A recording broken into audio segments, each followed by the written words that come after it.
살면서 배 탈 일이 많지 않은데요. 저도 뭐 배에 많이 탔던 기억이 별로 없습니다. 근데 잊을 수 없는 기억이 하나 있어요. 한 25년 전쯤인데 제 대학교 다닐 때 중국 단기 선교를 갔더랬습니다. 그때 저희 집사람도 같이 갔던 기억이 있는데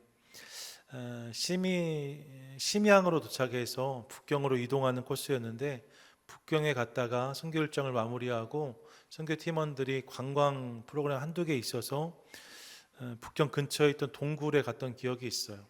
동굴이 엄청 커서 그 안에 이제 물이 흐르고 있었고, 그래서 배를 타고 그 동굴에 들어갔다가 나오는 그런 이제 코스가 있었습니다. 동굴로 들어가는 거니까요. 배를 탄다 해도 배가 큰 배는 아니지요. 한 10여 명 타는 조그만 모터로 돌리는 배였는데 그 당시만 해도 중국이 이렇게 여러 가지 면에서 열악할 때였거든요. 보트를 타고 동굴로 들어가는데 들어간 내내 그런 생각했어요. 이렇게 깊이 들어갔다 그 길로 나오는 건데 혹시나 무슨 일이 생기면 참 이게 어렵겠다는 생각을 했습니다. 캄캄한 동굴로 배가 들어가니까 말입니다. 근데 배가 끝까지 갔다가 돌아오는데 아니나 다를까 푸드덕 하더니 모터가 꺼져 버렸어요. 모터가 꺼지니까 그 당시 그 동굴 안에 뭐 라이트 시설이 있거나 그렇지 않았거든요. 그냥 배에서 켜는 조명과 엔진이 전부였는데 전기가 나가버리니까 아무것도 보이지 않는 상황이 돼버린 거죠. 저쪽에서 계속 배가 이제 들어오게 되어져 있는 상황인데 저희 배가 전혀 빛도 비치지 않고 깜깜하니까 자칫하면 충돌할 수도 있는 그런 상황이었습니다. 얼마나 두려웠는지 몰라요. 그 배를 조절하던 사원 그 사공분이 급하게 노를 꺼내서 노로 이렇게 뒤에 저었는데도 배가 앞으로 잘 가지 않지요. 결국엔 배에 탄 사람들이 이렇게 손을 걷어붙이고 팔로 막 배를 젓고 저 배가 오면 소리를 지르고 해서 동굴을 빠져나왔던 기억이 있는데 배에서 그런 조난을 당하면 어려움이죠. 나올 때도 어려웠지만 배 내린 다음에 다리가 후들거렸던 기억이 지금도 있습니다. 지난주에 우리가 풍랑 이야기를 나누었는데 여러분 유라굴로로 인해 풍랑을 경험했던 바울이 탔던 배 알렉산드리아호의 이야기도 그런 것이었을 것입니다. 여러분 상상해 보세요. 27장을 보시면 이 배에 탄 사람이 276명이었다라고 기록합니다. 276명이나 탄 큰 배가 망망대해에서 큰 풍랑을 만났고 며칠 동안 사선을 넘나들었습니다. 아무것도 할 수가 없었어요. 배에 있는 짐과 기구를 다 내던져야 할 만큼 상황이 위중했습니다. 보름의 시간을 보냈다라고 성경이 기록하는데 이 시간은 그야말로 지옥과 같은 시간이었을 것입니다. 바람이 잦아져서 간신히 눈에 띈 육지가 있었고 그렇게 배가 이동하여서 이곳에 배를 대었지만 정신이 하나도 없었을 것 같아요. 배는 여기저기 상하고 부서졌을 것입니다. 며칠 동안 갑판에서 바닷물을 다 뒤집어 쓴 사람들 상상만 해도 물에 젖은 쥐 모양이었을 것입니다. 어떤 이들은 무태 나오자마자 주저앉았을지도 모르고 울음을 터뜨렸을지도 모릅니다. 죽는 줄 알았다 이런 마음이 드는 거죠. 정신을 차리고 여기가 어딘가를 살펴보았는데 그렇게 저들이 확인한 저들의 위치는 멜리데 섬이었다라고 본문이 말하고 있어요. 그렇게 보름 동안 풍랑을 지나서 멜리데에 도착했다라고 말하는 거죠. 그리고 읽었던 본문의 내용 간단합니다. 이 멜리데에 도착한 그들 여전히 비가 오고 날은 찼습니다. 덜덜 떨고 있는 그들인데 그때 그들에게 다가온 일단의 사람들이 있었답니다. 섬의 원주민들이지요. 다행히 그들은 식인종이거나 난폭한 사람들이 아니었어요. 오히려 친절한 사람들이었답니다. 그래서 그들이 이 난파된 배에 내린 사람들을 위해서 불을 피우고 저들을 영접해 줍니다. 여러분 한두 명이 아니에요. 276명의 사람들을 대접하는 저들의 모습을 상상해 보십시오. 대단한 성의와 친절함이 아니면 어려운 일이죠. 그래서 성경은 이들의 모습을 특별한 동정이라고 기록하고 있습니다. 특별한 동정으로 이들을 선대했다는 거예요. 그렇게 몸을 녹이고 있던 와중인데 바울이 가만히 앉아있지 않고 주변을 돌아다니면서 나뭇가지를 모으기 시작했다라고 말합니다. 조금이라도 사람들을 도우고 싶은 마음이 있었던 거지요. 기본적으로 그가 섬김의 사람이었음을 알 수 있는 대목입니다. 그렇게 한 다발의 나무를 모으게 되었어요. 가져와서 이제 그 불을 피워놓은 곳에 이 장작, 이 나뭇가지를 던져 넣는데 말입니다. 갑자기 이 나뭇가지 속에 숨어있던 독사가 튀어나왔다라고 말하는 거예요. 독사가 나뭇가지에 있다가 불에 들어가니까 화들짝 놀라서 튀어나오면서 바울의 손을 물었다는 거죠. 독사에 물린 바울. 개역 개정은 이를 물고 있었다라고 번역하고 새 번역은 이 부분을 달라붙었다라고 번역합니다. 원어가 카답토라는 단어인데 붙잡다라는 의미예요. 그러니까 이게 독사 꽉 물어서 붙잡은 건, 입으로 붙잡은 건지 아니면 팔을 칭칭 휘어 감은 건지는 정확히 알 수 없습니다. 분명한 것은 상당히 위험한 상황이었다는 거예요. 독사가 지금 팔에 이렇게 감겨져 있으니까 말입니다. 물었고 물릴지 모르고 이런 상황인 거죠. 그곳에 살던 원주민들도 이 독사의 위험을 너무나 잘 알았습니다. 그래서 이렇게 말해요. 4절 보니까 4절 함께 읽겠습니다. 시작. 원주민들이 짐승이 그 손에 매달려 있음을 보고 서로 말하되 진실로 이 사람은 살인한 자로다. 바다에서는 구조를 받았으나 공의가 그를 살지 못하게 함이로다 하더니. 아멘. 뱀에 몰린 바울을 보고 이런 생각을 했다는 거예요. 이 사람 정말 나쁜 사람이구나. 오죽하면 바다에서 죽을 뻔했던 것을 구조해 놓았더니 다시 독사가 그를 문단 말인가. 천벌을 받아 마땅한 사람이구나 이런 생각을 했다는 거죠. 예, 그런 줄 알았어요. 현상을 보고 판단하는 사람들의 모습을 봅니다. 우리 가운데도 이런 모습이 있을 수 있죠. 뭐가 좀 잘 되면 저 사람은 하나님께 큰 사랑을 받았나 보다. 뭐가 좀 안 되면 저 사람의 인생에 무언가 문제가 있나 보다 이렇게 생각하는 모습이 우리 가운데도 있을 수 있는데 원주민도 그런 모습으로 그런 시선으로 바울을 보았다는 것입니다. 하지만 여러분 이후의 상황은 그들의 섣부른 판단처럼 흘러가지 않습니다. 5절 보세요. 5절 같이 한번 읽겠습니다. 시작. 바울이 그 짐승을 불에 떨어뜨림에 죽음도 상함이 없더라. 아멘. 뱀에 물렸는데 바울이 뱀을 불에 떨어버렸고 죽음도 상함이 없었다라고 말하고 있습니다. 아무 이상이 없었다는 거예요. 오랫동안 사람들이 그럴 리가 없다 하며 그를 지켜봅니다. 하지만 그가 붙든지 쓰러지든지 하지 않을까 생각했는데 바울은 쓰러지지 않았다라고 본문이 말하고 있어요. 이에 바울을 천벌받은 사람이라 했던 원주민들은 급 돌이켜 그를 신이라 추앙했다라고 기록합니다. 이로 인해 이어지는 본문을 보시면 그 섬에서 극진한 대접을 받고 겨울이 3개월이었는데 3개월 동안 겨울을 이곳에서 나고 다시 출발할 수 있었다는 것이 오늘 본문의 내용입니다. 일종의 바울 표류기라고 할 수 있고 다음 주 성탄주일 지나고 송년주일의 28장 마지막 부분까지 하면 사도행전이 끝나는데 이 마지막 대목에서 이 장면이 소개되고 있는 거예요. 바울의 배가 멜리데 섬에 도착하고 그곳에서 경험한 이야기, 오늘 본문을 통해서 제가 또 우리가 함께 깨닫는 몇 가지 사실들이 있습니다. 먼저 여러분, 전 본문을 묵상하면서 캄캄한 순간에도 우리를 위해 일하시는 하나님을 깨달았습니다. 같이 한번 고백하겠습니다. 시작. 캄캄한 순간에도 하나님은 일하고 계십니다. 아멘. 믿으십니까? 아멘. 캄캄한 순간에도 하나님은 일하고 계시다는 거예요.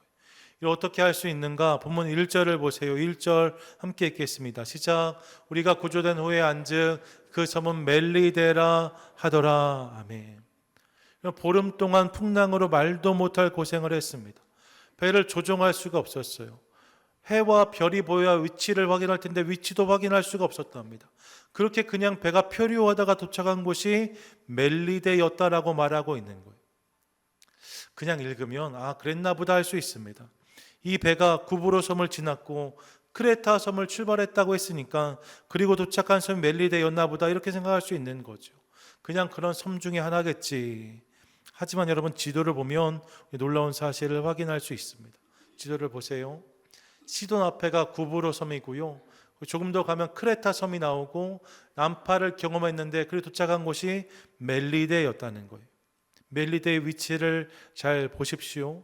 이 멜리데, 몰타라고 되어 있는 이 섬은 이탈리아 반도 바로 앞에 있는 섬인 것을 확인할 수 있습니다. 무엇을 말씀드리고 싶은 거냐? 저들이 정처 없이 떠내려왔다라고 생각했는데 말입니다. 풍랑을 만나서 어찌할 바를 모르고 떠내려왔다고 생각했는데 그렇게 도착한 곳이 사실 가장 정확한 곳이었다는 거예요. 이제 여기서 이달리아 반도 로마로 바로 올라갈 수 있는 바로 그 위치에 이 배가 정박하게 된 거죠. 더욱이 크레타 섬에서 멜리데 섬까지의 거리가 400km 남짓입니다.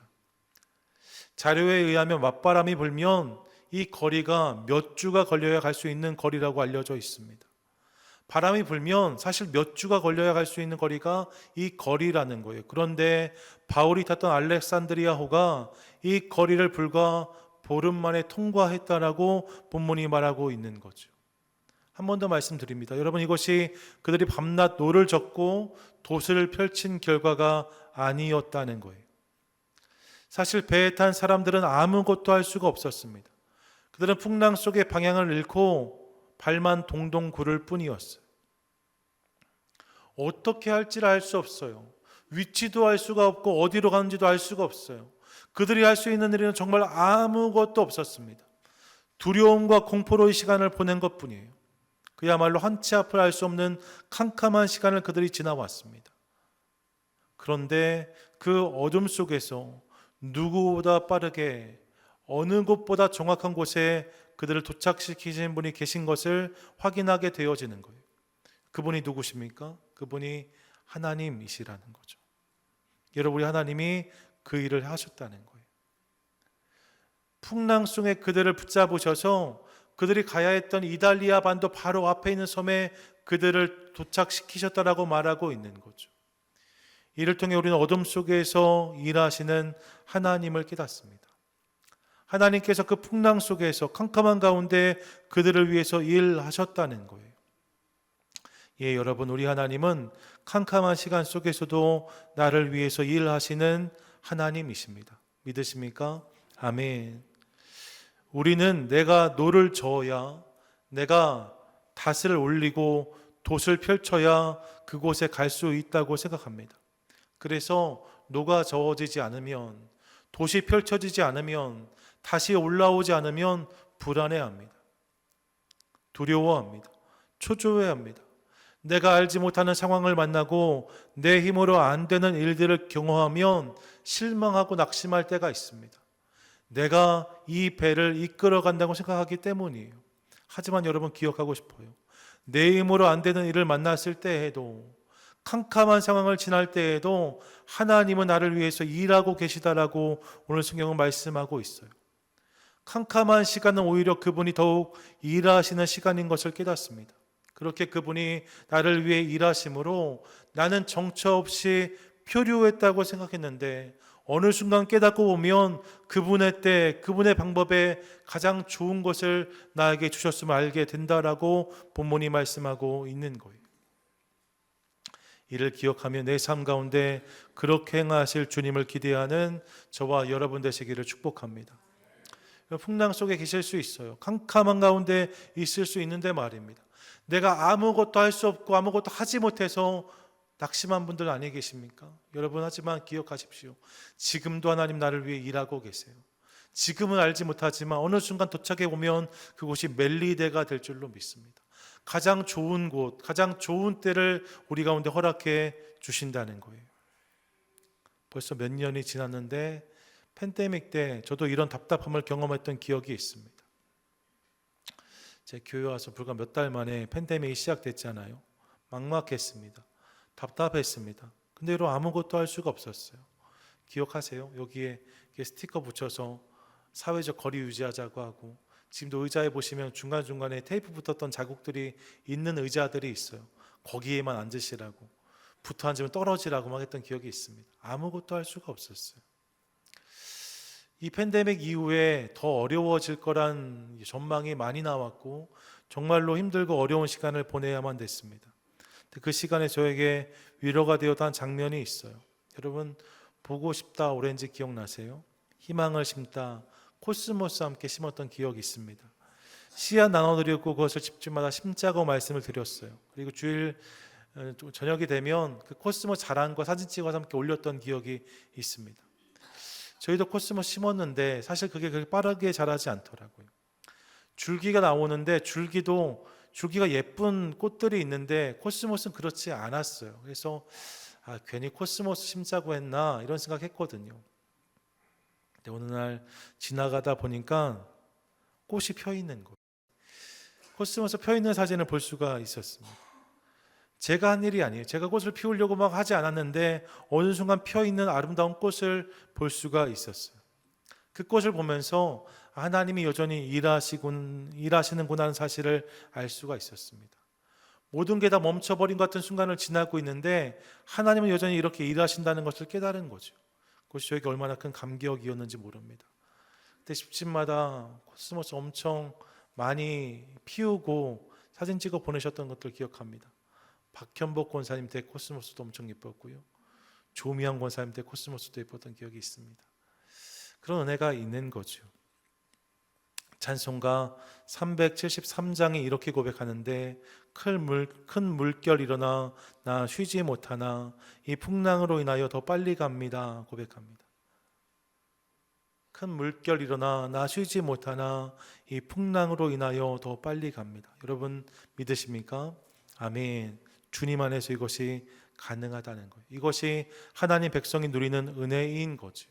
그분이 나를 위해 일하시기 때문에. 그러므로 사랑하는 여러분, 이 사실을 기억하며 날마다 캄캄한 가운데서도 그분을 기대함으로 인생을 걸어가는 저와 여러분 우리 모두가 되시기를 축복합니다. 아멘. 더불어 본문을 통해서는 하나님이 그런 분이시기 때문에 우리가 삶에서 만나는 풍랑과 독사도 그분이 일하신 도구란 사실을 깨닫습니다. 같이 한번 고백하겠습니다. 시작. 풍랑과 독사도 하나님 안에서 역사의 도구가 됩니다.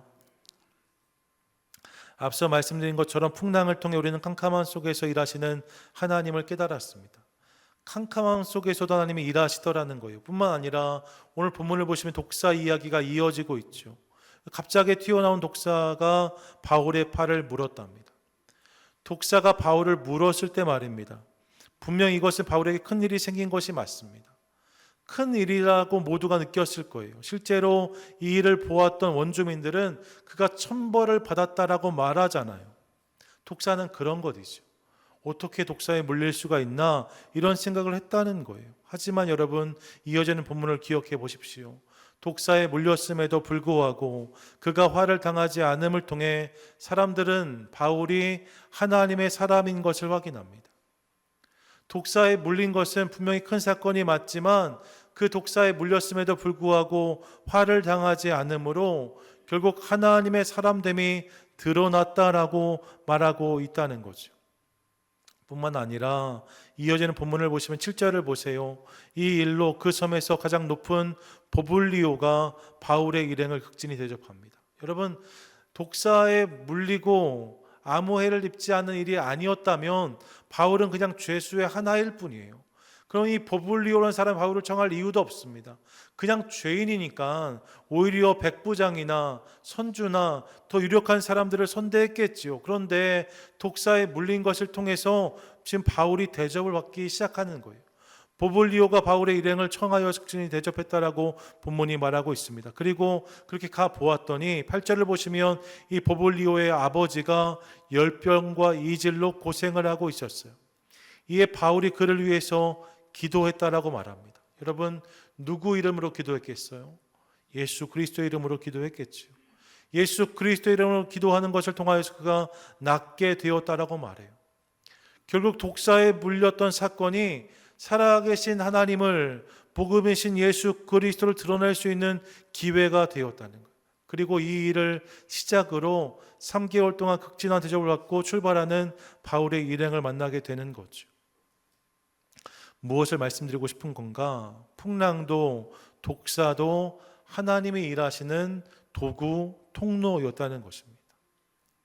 풍랑도 피하고 싶은 것이고 독사도 맞이하고 싶지 않은 것이지만 이것을 통해서도 일하시는 하나님을 깨닫게 되어지는 거예요.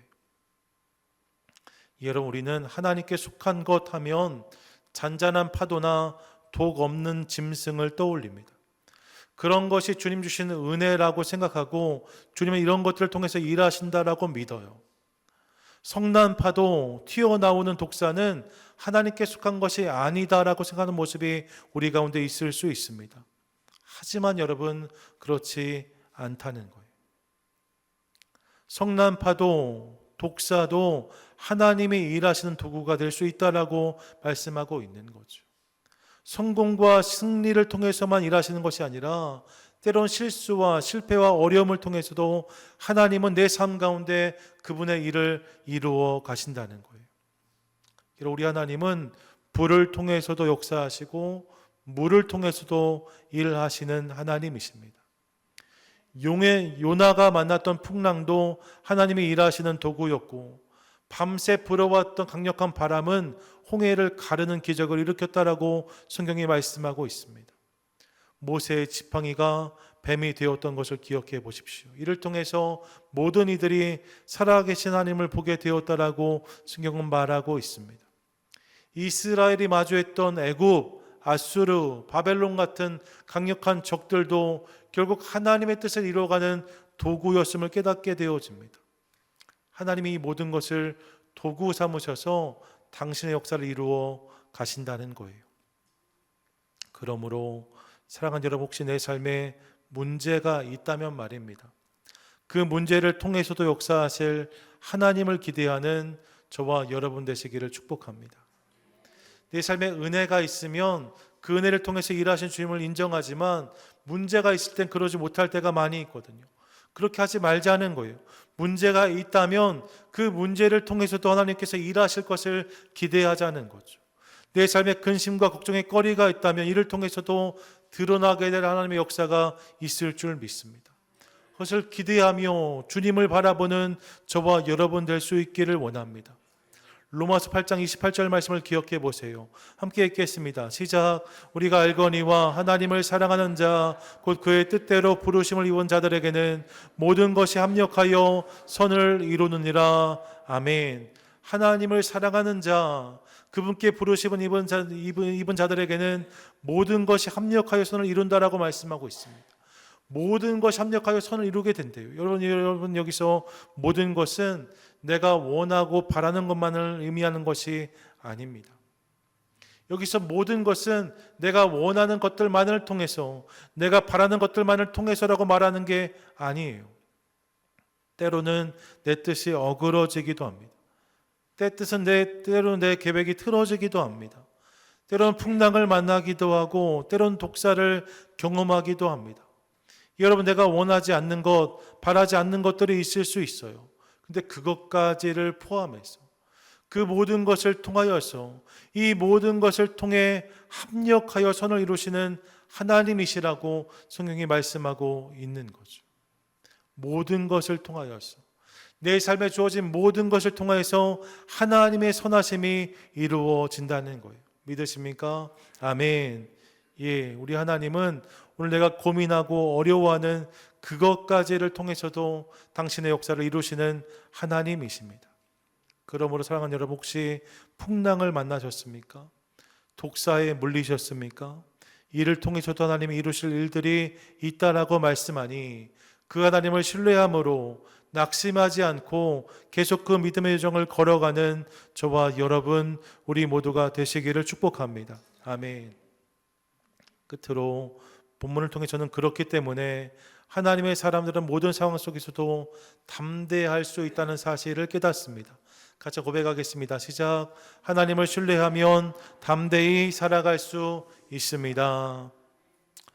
여러분, 어둠 속에서도 나를 위해서 일하시고 풍랑과 독사를 통해서도 역사하시는 하나님을 나눴습니다. 이것이 우리의 하나님이시라는 거예요. 그리고 여러분, 이 사실이 믿어지면 우리는 오늘을 담대히 살아갈 수 있습니다. 성경을 보세요. 지난주에 풍랑 속에서 이제 안심하라 외쳤던 바울 아닙니까? 오늘 본문에서 동일한 모습을 보여줍니다. 3절과 4절을 보세요. 바울이 나무 한 묶음을 거두어 불에 넣으니 뜨거움으로 말미암아 독사가 나와 그 손을 물고 있는지라. 원주민들이 이 짐승이 그 손에 매달려 있음을 보고 라고 말합니다. 나무를 던져 넣었는데 독사가 튀어나와서 바울의 손을 물었다는 거예요. 얼마나 당황스러운 일입니까? 얼마나 두려운 일입니까? 독사가 물었다고 상상해 보세요. 제가 설교하고 있는데 뱀이 올라와 제 팔을 물었다고 상상해 보십시오. 여러분, 누가 놀라지 않으시겠어요? 저는 아마 졸도할 겁니다. 전 그런 거 되게 무서워해요. 전에 수요 예배 때 예배실에 쥐 들어왔던 기억이 있어요. 기억나세요? 네. 여기에 쥐가 들어와서 이 집사님 반주하러 나가셔야 되는데 쥐가 저기 의자 밑에 딱 있는 거예요. 깜짝 놀랐는데 그냥 뭐 어쩔 수 없이 예배를 그냥 드렸거든요. 사실 여러분, 그때 제가 얼마나 다리가 떨렸는지 몰라요. 저도 쥐를 엄청 무서워해서 쥐가 혹시 이쪽으로 오지 않을까, 그럴 수 있는 거잖아요. 뱀에게 물렸는데 얼마나 당황하고 두려워할 수 있는 거지요. 그런데 여러분, 성경을 보시면 바울이 그랬다는 기록이 등장하지 않아요. 팔에 뱀이 붙었다, 뱀이 그의 팔을 물었다라고 말하는데 이어지는 본문이 뭐라고 말씀하는가? 5절인데 5절 함께 읽겠습니다. 시작. 바울이 그 짐승을 불에 떨어버림에 조금도 상함이 없더라. 아멘. 됐지? 이게 다입니다. 그 이상을 말하지 않아요. 성경은 그가 근심했다, 염려했다, 벌벌 떨었다라고 기록하지 않습니다. 호들갑 떨었다라고 말하지 않아요. 그냥 털어버렸답니다. 독사에 물렸는데 그 독사를 그냥 털어버렸대요. 그게 다였답니다.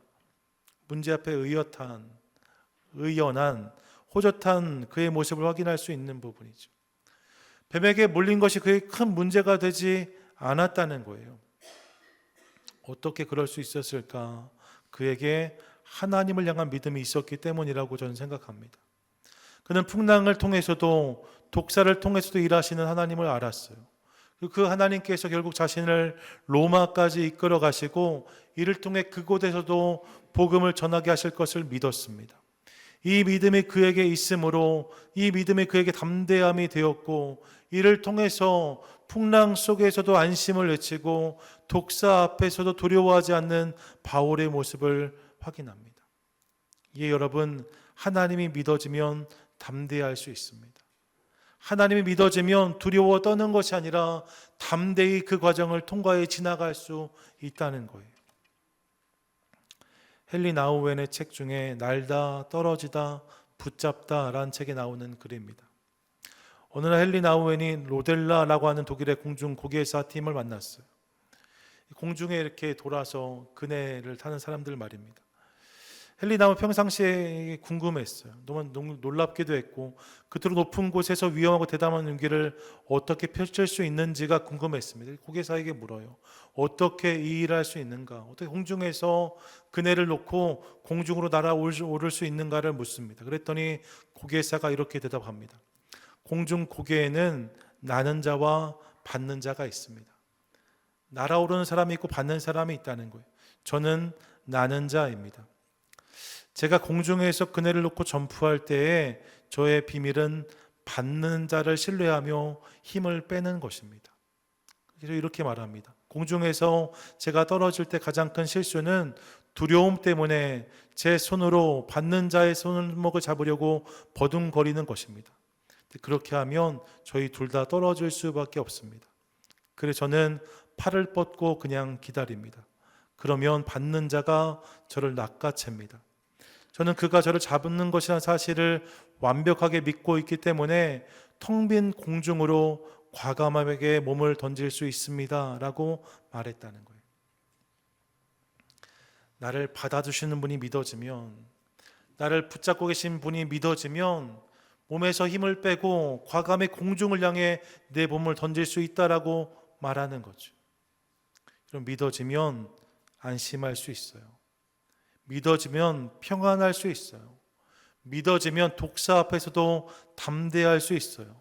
그러므로 날마다 주님을 향한 더 큰 믿음을 구하는 저와 여러분, 우리 모두가 되시기를 축복합니다.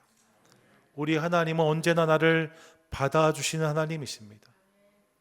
우리가 그네를 놓고 손을 펼치는 그 순간 내 손을 붙잡아 주시는 분이 우리 하나님이시라는 거예요. 그분이 풍랑 속에서도, 독사 앞에서도 그렇게 우리를 붙잡아 주실 줄 믿습니다. 그 주님을 향한 믿음과 신뢰를 가지고 나가는 것을 통하여서 풍랑과 독사 앞에서도 날마다 담대히 나아가는 저와 여러분, 우리 모두가 되시기를 축복합니다. 아멘. 예수님의 탄생을 기다리고 있습니다. 예수님 탄생한 장면을 기억해 보시면 물론 그곳에 영광도 있었지만 다른 한편으로 생각해 보면 연약하고 초라한 모습이 성탄의 장면이었기도 하다는 사실을 깨닫습니다. 아기 예수님은 화려한 침대가 아니라 말구유에 누이셨습니다. 그를 경배하러 온 사람들은 이스라엘의 고관 대작이 아니라 이방인과 목동들이었습니다. 무엇 하나 왕의 모습에 걸맞지 않았어요. 이후는 헤롯의 시기 질투로 지역의 아이들이 몰살당하기도 하였고 이 과정에서 아기 예수는 애굽으로 급히 피신하기도 하였습니다. 이 땅에 온 왕이 애굽으로 피신을 한다, 이상한 일이잖아. 하지만 그런 일들이 실제로 있었습니다. 그때까지만 해도 헤롯이 예수님보다 커 보였을지 모릅니다. 하나님의 역사, 그분의 뜻은 요원하게 느껴졌을지도 모릅니다. 하지만 여러분, 우리는 압니다. 결국 역사는 헤롯이 아니라 예수 그리스도를 향해서 흘러갑니다. 역사는 헤롯의 뜻이 이루어지는 과정이 아니라 하나님의 뜻이 이루어지는 과정이었습니다. 그 여정 가운데 초라해 보이고 연약해 보이고 때로는 진 것처럼 보이는 순간들도 있었지만 결국 십자가에 달리셨던 예수 그리스도께서 부활하심으로 이 모든 이야기는 그분의 계획대로 흘러갔던 것을 기억합니다. 하나님의 놀라운 승리가 선포되어지고 이를 통해 누구도 흔들 수 없는 우리의 구원을 확인하게 되어지는 거죠. 여러분, 그렇게 하나님께서는 당신의 뜻을 이루시는 하나님이십니다. 그 하나님이 오늘도 저와 여러분 우리 가운데 계세요. 우리 삶 가운데 그렇게 일하시는 분이 살아계신 하나님이심을 믿습니다. 그러므로 이 사실을 기억하고 믿음으로 날마다 주님께 나아가는 우리가 될 수 있기를 간절히 소망합니다. 풍랑을 만나고 독사를 만날 수 있지만 여러분 기억하십시오. 그것 때문에 우리는 망하지 않을 것입니다. 그것 때문에 주저앉지 않을 것입니다. 나는 가만히 있을지라도, 나는 표류하고 있을지라도 여전히 하나님 나를 이끌어가고 계세요. 멜리데를 향하여서, 주님의 뜻과 역사를 향하여서 그분의 영광을 위해 우리를 여전히 이끌어가고 계신 줄 믿습니다. 바로 이 하나님 믿어지고 신뢰하는 것을 통하여서 담대히 오늘 살아가는 저와 여러분 될 수 있기를 소망하고 이를 통해 날마다 살아계신 주님을 증거하고 자랑하는 복된 인생을 살아가는 저와 여러분 우리 모두 되시기를 주님의 이름으로 간절히 축원드립니다. 아멘.